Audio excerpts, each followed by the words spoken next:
ತಮ್ಮ ಮೇಲೆ ಹಲ್ಲೆಯಾದ ವಿಡಿಯೋವನ್ನು ರಿಲೀಸ್ ಮಾಡಿದಂತಹ ಕಿರುತೆರೆ ನಟಿ ಕಾವ್ಯ ಗೌಡ ಅವರು ಈಗ ವಿಡಿಯೋ ರಿಲೀಸ್ ಮಾಡಿದ್ದರ ಬಗ್ಗೆ ಸ್ಪಷ್ಟನೆಯನ್ನ ಕೂಡ ಕೊಟ್ಟಿದ್ದಾರೆ.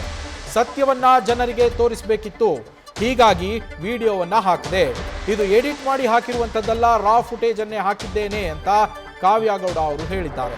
ಒಂದು ಹೆಣ್ಣು ಮಗು ಹೊಡೆದಿದ್ದಾಗ ಒಳ್ಳೆಯ ಎವಿಡೆನ್ಸ್ ಇತ್ತು, ಕಾನೂನು ಪ್ರಕಾರ ನಾನು ಹೋಗಬೇಕಿತ್ತು, ಅದಕ್ಕೆ ಈಗ ವಿಡಿಯೋವನ್ನ ಹಾಕಿದ್ದೇನೆ ಅಂತ ನಟಿ ಕಾವ್ಯ ಗೌಡ ಅವರೇ ವಿಡಿಯೋ ಪೋಸ್ಟ್ ಮಾಡಿರುವ ಬಗ್ಗೆ ಮಾಹಿತಿಯನ್ನ ಸ್ಪಷ್ಟನೆಯನ್ನ ನೀಡಿದ್ದಾರೆ.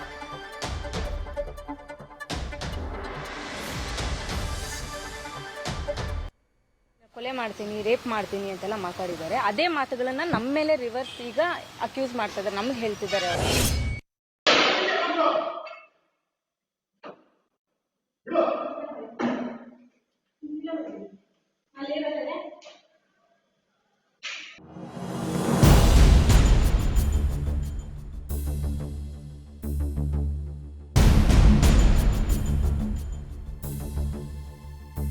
ಕಾವ್ಯ ಅಂತ ಹೇಳ್ತಿದ್ರು ಆ್ಯಂಡ್ ಅದು ಸ್ಟ್ರಾಂಗ್ ಆಗ್ತಾ ಇರಲಿಲ್ಲ ಕೇಸು.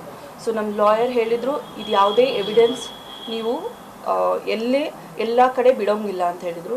ಸೊ ಇವ್ರ ಮಾತಿಂದ ನಾವು ಏನೂ ಅದನ್ನು ಸ್ಪ್ರೆಡ್ ಮಾಡಲಿಲ್ಲ, ಬಿಕಾಸ್ ನನಗೆ ಕಾನೂನು ಪ್ರಕಾರನೇ ಹೋಗಬೇಕಾಗಿತ್ತು. ಅದರಿಂದ ನಾನು ಈ ವಿಡಿಯೋಸ್ನ ಎಷ್ಟೊಂದು ಜನ ನನ್ನ ಮ್ಯಾನಿಫೆಸ್ಟೇಷನ್ ಕ್ಲಾಸಲ್ಲಿ ತೋರಿಸಿದಾಗ ವಿಡಿಯೋಸ್ನ ನೀವು ಇಷ್ಟೊಂದು ಯಾಕೆ ಒಳ್ಳೆಯವರಾಗ್ತೀರಾ, ಈ ರೀತಿ ಎಲ್ಲ ಇದ್ದು ನೀವು ಯಾಕೆ ಬಿಡ್ತಲ್ಲ, ಇಷ್ಟೊಂದೆಲ್ಲ ಒದೆ ತಿಂದು, ಆಗ ನನಗೆ ಅನಿಸಿದ್ದು ಒಂದೇ, ಇಷ್ಟೊಂದೆಲ್ಲ ವಿಡಿಯೋದಿದ್ದಾಗ ನಾನು ಯಾಕೆ ಹಾಕಬಾರ್ದು. ಯಾಕಂದರೆ ನಾನು ಇದ್ರ ಬಗ್ಗೆ ಸ್ಟೇ ಆರ್ಡ್ರ್ ತೊಗೊಂಡು ಬಂದಿದ್ದೆ. ನನ್ನ ಬಗ್ಗೆ ಏನು ಕೌಂಟ್ರ್ ಕೊಟ್ಟಿದ್ರು ಅದ್ರ ಬಗ್ಗೆ ಸ್ಟೇ ಆರ್ಡ್ರ್ ಹೈಕೋರ್ಟಿಂದ ತೊಗೊಂಡು ಬಂದಿದ್ದೆ. ಅದಾದ ನಂತರ ನಾನು ನಿನ್ನೆ ಈ ವಿಡಿಯೋಸ್ನ ರಿವೀಲ್ ಮಾಡಿದೆ. ಅಂದರೆ ಸತ್ಯ ಸುಳ್ಳು ಅಂತ ಅಲ್ಲ, ಸತ್ಯ ಯಾವ ಕಡೆ ಇದೆ ಅಂತ ಜನರಿಗೆ ತೋರಿಸ್ಬೇಕಾಗಿತ್ತು. ಯಾಕಂದರೆ 14 ವರ್ಷ ಕಷ್ಟಪಟ್ಟಿದ್ದೀನಿ ಸರ್ ಈ ಹೆಸರನ್ನು ಪಡೆಯೋದಕ್ಕೆ. ಸೊ 14 ನಿಮಿಷದಲ್ಲಿ ಹಾಳಾಗಿ ಬಿಡಲ್ಲ ನಾನು. ಅದರಿಂದ ಕೋರ್ಟ್ಗೆ ಸಬ್ಮಿಟ್ ಮಾಡಿದ್ದೀವಿ. ಸೊ ಅಲ್ಲಿ ತೀರ್ಮಾನ ಆಗುತ್ತೆ ಅದು ಸುಳ್ಳು ಅಥವಾ ಸತ್ಯ ಅಂತ. 100% ನನಗೆ ಗೊತ್ತು, ನಮಗೆ ಗೊತ್ತು ಅದು ಎಷ್ಟು ಸತ್ಯ ಅಂತ. 100% ಅದು ಯಾವುದೇ ರೀತಿ. ಹೌದು ಸರ್, ಎಂಟೈರ್ ನಾನು ಇನ್ಸ್ಟಾಗ್ರಾಮ್ಗೆ ಎಷ್ಟು ಕೊಡಬೇಕು ಅಷ್ಟೇ ಕೊಟ್ಟಿದ್ದೀನಿ. ಮಿಕ್ಕಿದ ಎವಿಡೆನ್ಸ್ನಲ್ಲಿ CCTV ಪಾಸ್ವರ್ಡ್ ಅವ್ರ ಹತ್ರನೂ ಇದೆ, ನಮ್ಮ ಹತ್ರನೂ ಇದೆ. ಸೊ ಎಂಟೈರ್ ಡೀಟೇಲ್ನ ನಾನು ಅಲ್ಲಿ ಕೊಟ್ಟಿದ್ದೀನಿ ಸರ್. ಎಷ್ಟು ಇನ್ಸ್ಟಾಗ್ರಾಮಲ್ಲಿ ಎಷ್ಟು ಬೇಕು, ಇನ್ಸ್ಟಾಗ್ರಾಮಲ್ಲಿ ಎಷ್ಟು ರೀಲ್ ತಗೊಳಕ್ಕಾಗುತ್ತೆ ಅಷ್ಟೇ ಹಾಕಿರೋದು. ಸೊ ಅಲ್ಲ, ಅದನ್ನೆಲ್ಲ ನಾನು ಇಲ್ಲಿ ಹೇಳಕ್ಕಾಗಲ್ಲ ಸರ್, ಬಿಕಾಸ್ ಇನ್ನೂ ಎವಿಡೆನ್ಸ್ ತುಂಬಾ ಇದೆ. ಅದನ್ನ ನಾನು ಕೋರ್ಟ್ ಕೊಡಬೇಕು. ಇವ್ರು ಅದನ್ನ ನಾನು I can clarify to one extent. ಏನಕ್ಕಂದ್ರೆ ಇವಾಗ ಇನ್ವೆಸ್ಟಿಗೇಷನ್ ಪೆಂಡಿಂಗ್ ಇದೆ. ಇದರಲ್ಲಿ 3 ಕ್ರೈಮ್ ರಿಜಿಸ್ಟರ್ ಆಗಿದೆ. ಒಂದು ಕ್ರೈಮ್ ನಂಬರ್ 61 ಆಫ್ 2026, ಇನ್ನೊಂದು 62 ಆಫ್ 2026, ಮತ್ತೆ 63 ಆಫ್ 2026. 61 ಆಫ್ 2026 ಆಗಿರೋದು ಭವ್ಯ ಅವ್ರು ಹಾಕಿರೋದು, ಅಂದ್ರೆ ಕಾವ್ಯ ಅವರ ಸಿಸ್ಟರ್ ಹಾಕಿರೋ ಕಂಪ್ಲೇಂಟ್. ಅದ ನಂತರ ಕೌಂಟರ್ ಬ್ಲಾಸ್ಟ್ ಆಗಿ 62 ಆಫ್ 2026 ಹಾಕಿರೋದು. ಆ 62 ಆಫ್ 2026 ಮಾತ್ರ ಹೋಗ್ಬಿಟ್ಟು ಸ್ಟೇ ನಾವು ಮನೆ ನ್ಯಾಯಾಧೀಶರ ಮುಂದೆ ಹೋಗ್ಬಿಟ್ಟು ಅಷ್ಟೇ ನಾವು ಅಲ್ಲಿ ಸ್ಟೇ ಆರ್ಡರ್ ತೊಗೊಂಡಿರೋದು.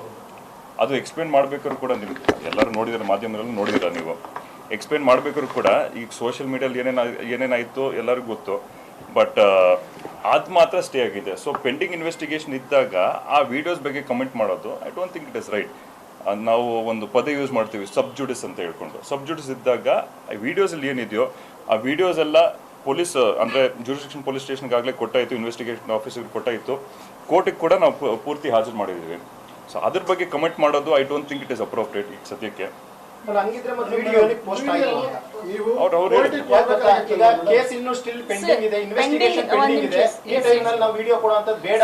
ಒಂದ್ ನಿಮಿಷ, ಸ್ಟೇ ಆರ್ಡರ್ ಬಂದಿದೆ. ಸತ್ಯ ಎಷ್ಟೊಂದು ಜನ ಸರ್, ಅದನ್ನೇ ಹೇಳ್ತಿದ್ದೀನಿ, 14 ವರ್ಷ ಕಷ್ಟಪಟ್ಟಿದ್ದೀನಿ. ಎಷ್ಟೊಂದು ಜನ ನನ್ನನ್ನು ಪ್ರೀತಿಸೋರು ನೀವು ಇವಾಗ ಬಿಟ್ಟಿಲ್ಲ ಅಂದ್ರೆ ಇನ್ನು ಯಾವಾಗ ಬಿಡ್ತೀರಾ ಅಂತ ಕೇಳಿದ್ರು. ಡೆಫಿನೆಟ್ ಆಗಿ ನಾನು ಎಷ್ಟು ಕೊಡಬೇಕು ಅಂದರೆ ಸಾಕಷ್ಟು ಎವಿಡೆನ್ಸ್ ಇದೆ, ಎಲ್ಲಾನು ಪ್ರೂವ್ ಮಾಡೋಕ್ಕಾಗಲ್ಲ ಸರ್ ಸೋಷಿಯಲ್ ಮೀಡಿಯಾದಲ್ಲಿ. ನಾನೀಗ ಒಂದು 4 ಸಿಂಪಲ್ ಆಗಿ 4 ಬಿಟ್ಟೆ ಅಷ್ಟೇ. ಯಾಕಂದ್ರೆ ಮಿಕ್ಕಿದ್ದು ಏನೇನು ಅಂದರೆ ನೀವೇ ಬೇಜಾರಾಗ್ತೀರ ಅದನ್ನು ನೋಡಿದ್ರೆ. ಇದು ಕಾವ್ಯ ಗೌಡ ಅವರು ಮಾಡ್ತಾ ಇರುವಂತಹ ಪ್ರತ್ಯಾರೋಪ. ಈಗ ಏನು ದೃಶ್ಯಗಳಲ್ಲಿ ನೀವು ಗಮನಿಸ್ತಾ ಇದ್ದೀರಾ CCTV ಫುಟೇಜನ್ನು, ಇದು ಕಾವ್ಯ ಗೌಡ ಅವರು ತಮ್ಮ ಇನ್ಸ್ಟಾಗ್ರಾಮ್ನಲ್ಲಿ ಇವಾಗ ಹಾಕಿರುವಂತಹ ವಿಡಿಯೋ. ಫೇಕ್ ರಿಯಾಲಿಟಿ ಅಂತೇಳೆಲ್ಲ ಏನು ಅಲ್ಲಿ ಮಾರ್ಕೆಲ್ಲ ಮಾಡಿ ತೋರಿಸಿದ್ದಾರೆ. ಅದೆಲ್ಲವನ್ನು ಅವರೇ ಮಾಡಿ ಹಾಕಿರುವಂತಹ ದೃಶ್ಯಗಳನ್ನು ನೀವು ಗಮನಿಸ್ತಾ ಇದ್ದೀರಾ. ಅದಕ್ಕೂ ಮೊದಲು ಗಮನಿಸಿದಂತಹ ದೃಶ್ಯ ಹಳೆಯ ದೃಶ್ಯಗಳು, ಈ ಘಟನೆ ನಡೆದಂತಹ ಸಂದರ್ಭದಲ್ಲಿ ಹೊರಬಂದಿದ್ದಂತಹ ದೃಶ್ಯಗಳು, ಹಾಗೆ ಪ್ರೇಮ ಅವರು ಮಾಡಿದಂತಹ ಆರೋಪ, ಕಾವ್ಯ ಗೌಡ ಅವರ ವಾರಗಿತ್ತಿ ಪ್ರೇಮ. ಈಗ ಪ್ರೇಮ ಅವರು ಏನಿದ್ದಾರೆ ಅವರ ತಂಗಿಯೇ ಹಲ್ಲೆ ಮಾಡಿದ್ದು ಅನ್ನೋದಕ್ಕೆ ಸಾಕ್ಷಿ ರೀತಿಯಲ್ಲಿ ಕಾವ್ಯ ಗೌಡ ಅವರು ಇನ್ಸ್ಟಾಗ್ರಾಮ್ನಲ್ಲಿ ವಿಡಿಯೋವನ್ನು ಬಿಟ್ಟಿದ್ದಾರೆ. ಅವರು ಹೇಳ್ತಾ ಇದ್ರು, ಇದಿಷ್ಟೇ ಅಲ್ಲ ಫುಟೇಜು, ನಾನು ಎಷ್ಟು ಬಿಡೋದಕ್ಕೆ ಸಾಧ್ಯವೋ ಅಷ್ಟು ಮಾತ್ರ ಬಿಟ್ಟಿದ್ದೇನೆ, ಮಿಕ್ಕದ್ದನ್ನೆಲ್ಲ ನಾನು ಎವಿಡೆನ್ಸ್ ಅಂತೇಳಿ ಕೋರ್ಟ್ಗೆ ಸಬ್ಮಿಟ್ ಮಾಡ್ತಾ ಇದ್ದೀನಿ ಅಂತೇಳಿ ಕಾವ್ಯ ಗೌಡ ಅವರು ಹೇಳಿರುವಂಥದ್ದು.